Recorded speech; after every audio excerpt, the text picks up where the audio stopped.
نحمده ونصلي ونسلم على رسوله الكريم اما بعد اعوذ بالله من الشيطان الرجيم بسم الله الرحمن الرحيم ويطعمون الطعام على حبه مسكينا ويتيما واسيرا انما نطعمكم لوجه الله لا نريد منكم جزاء ولا شكورا صدق اللہ مولانا العظیم وبلغنا رسولہ النبی الکریم الامین۔ بڑی محبت ادب و احترام کے ساتھ درود و اسلام کا نذرانہ پیش فرمائیں۔ الصلاۃ والسلام علیک یا سیدی یا رسول اللہ وعلی آلہ وصحبہ یا سیدی یا حبیب اللہ۔ عزیزان گرامی قدر، بزرگ اور دوستو، حاضرین و ناظرین و سامعین، اللہ رب العزت کے فضل اور احسان کے ساتھ نبی پاک صلی اللہ تعالی علیہ وآلہ وسلم کی نظر رحمت کے ساتھ رمضان المبارک کا ببرکت مہینہ، جس کے آج الحمدللہ ہم نے نماز تراویح ادا کی ہے اور 22ویں روزے کی عبادات کے لیے ہم حاضر ہیں۔ دعا کریں اللہ رب العزت ہماری حاضری اپنی بارگاہ میں قبول و منظور فرمائے۔ کل سے تو ہمارے مہمان پوری دنیا میں جس طرح لوگ حضور کی سنت مبارکہ کو زندہ کرنے کے لیے اعتکاف بیٹھے ہیں، ہر جگہ، ہر شہر میں، ہر مسجد کے اندر رونق ہے اعتکاف والوں کی، تو الحمدللہ ہماری یہ مسجد سید المرسلین بھی اس رونق سے محروم نہیں ہے۔ نوجوان ہیں اور ایک بزرگ بھی ہیں جو ہمارے نوجوان اعتکاف پہ بیٹھے ہوئے ہیں۔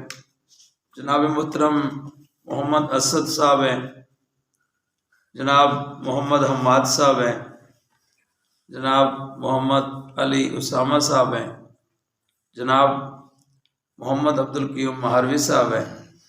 یہ چاروں نوجوان ہیں اور ایک ہمارے بزرگ ہیں، ہمارے چک کے بزرگ ہیں، ہمارے پکے نمازی ہیں، جناب محترم بابا عبدالحمید صاحب ہیں۔ یہ اعتکاف کے لیے ہمارے مہمان ہیں، بلکہ اللہ کے مہمان ہیں، مسجد میں ہیں۔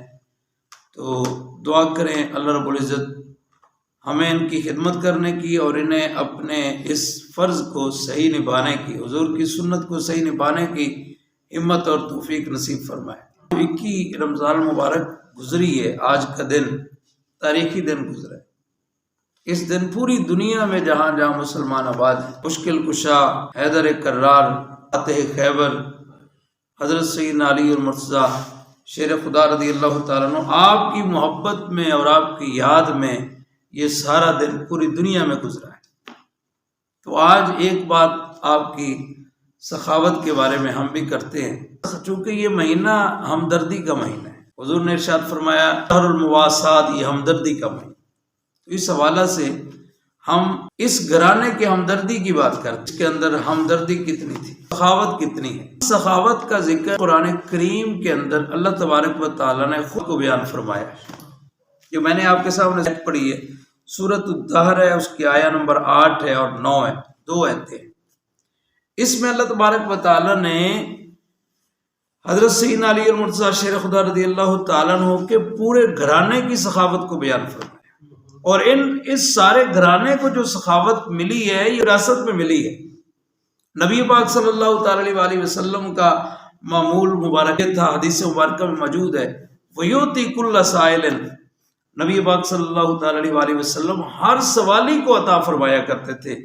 کوئی سوالی بھی ایسا نہیں ہوتا تھا جو آپ کے در پہ آئے اور خالی لوٹ جائے۔ عاشقوں نے اس پہ کلام لکھا، کوئی کہتا ہے منگتے خالی ہاتھ نہ لوٹے، کتنی میری رات نہ پوچھو، ان کا کرم پھر ان کا کرم ہے، ان کے کرم کی بات نہ پوچھو۔ جو بھی آیا نا حضور کی بارگاہ میں کبھی کوئی خالی ہاتھ نہیں کیا۔ تو یہی وراثت اس گھرانے کو حضور کی طرف سے ملی ہے۔ تو ان کا بھی یہ کمال تھا کہ آپ کی بارگاہ میں بھی کوئی بھی آگے ہے تو وہ خالی ہاتھ نہیں گیا۔ قرآن پاک میں اللہ رب العزت فرماتا ہے وَيُطْعِمُونَ الطَّعَامَ، کہ وہ کھانا کھلاتے ہیں، عَلَىٰ حُبِّهِ، اپنے رب کی محبت میں۔ ان کا کھانا کھلانے کا مقصد کوئی لالچ نہیں ہے، کوئی ریاکاری نہیں ہے۔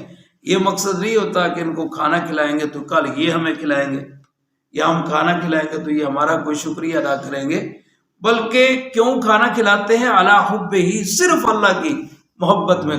کس کو کھلاتے ہیں؟ مسکیناً، مسکین کو کھلاتے ہیں۔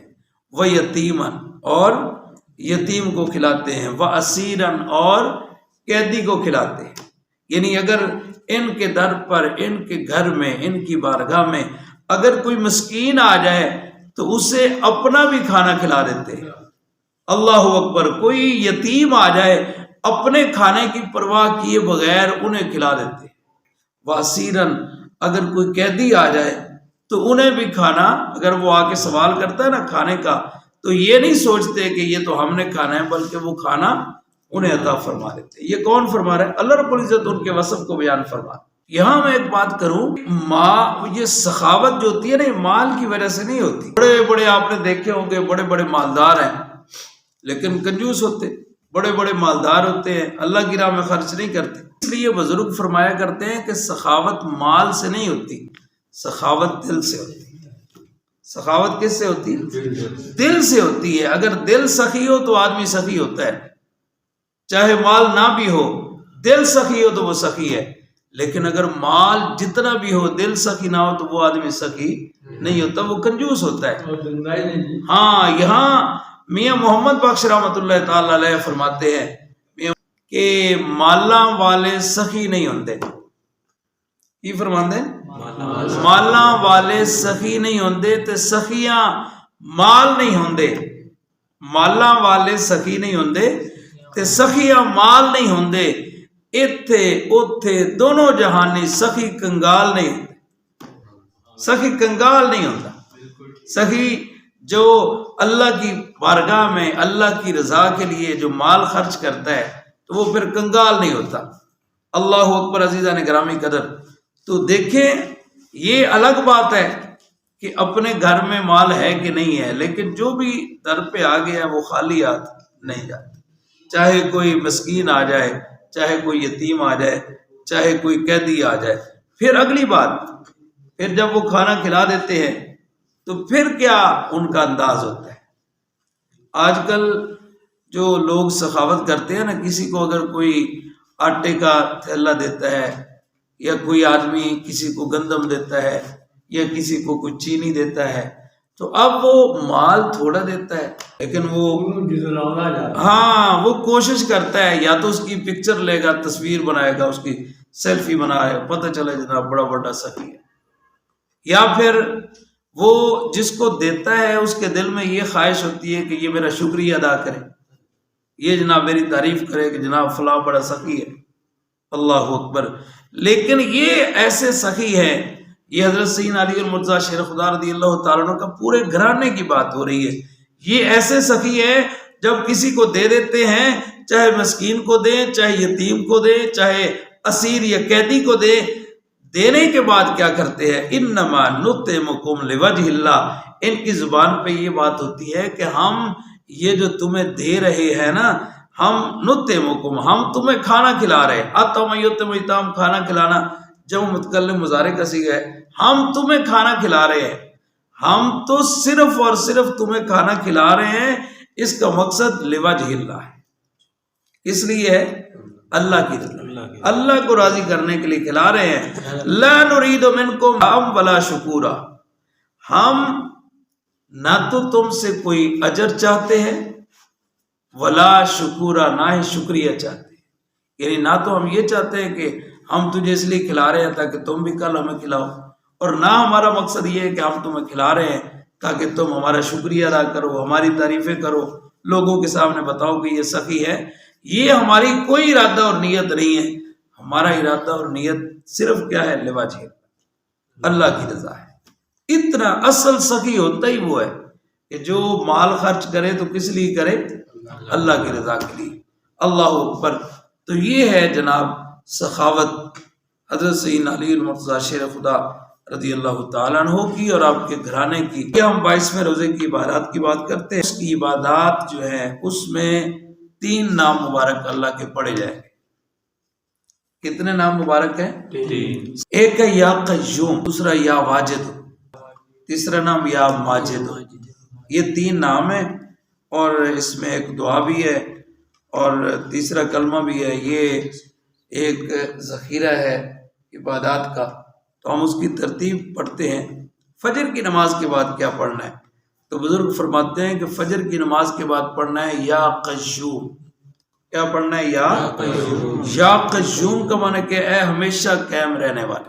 تو فرماتے ہیں کہ جو یہ نام مبارک یا قیوم پڑھتا ہے تسخیر قلوب کے لیے، یعنی لوگوں کے دلوں کو مسخر کرنے کے لیے، لوگوں کے دلوں میں اپنی محبت پیدا کرنے کے لیے، فرماتے ہیں کہ 500 مرتبہ فجر کی نماز کے بعد جو پڑھے نا یا حی یا قیوم، اللہ رب العزت لوگوں کے دلوں میں اس کی محبت پیدا کر. اگر کوئی بھی مصیبت ہے، پریشانی ہے، یہ وظیفہ کیا ہے اللہ اس کی مصیبت دور فرما.